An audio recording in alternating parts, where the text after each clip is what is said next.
Hello friends, welcome back to the new video guys. In this video guys, I am going to show you guys how can you on your mono audio setting in your Samsung phone.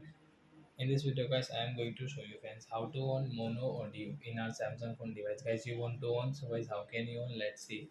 So first of all guys, we will on our phone setting to on our mono audio setting. Then guys scroll it again. Then as you can see your accessibility setting, guys tap here.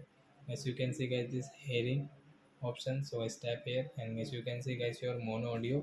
Then as you can see this notification, play the same sound out of both speakers. So guys you want to on it, so guys you can on from here.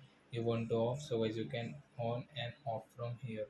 So guys you want to on mono audio, so as you can on from here, and you want to off, you can off from here. So I hope friends you have understood how to on and off mono audio setting in our Samsung phone. So that's it guys, thanks for watching. Then guys we will meet on next video guys with the topic. Before going guys, please go and like my video, subscribe my channel. Bye bye friends.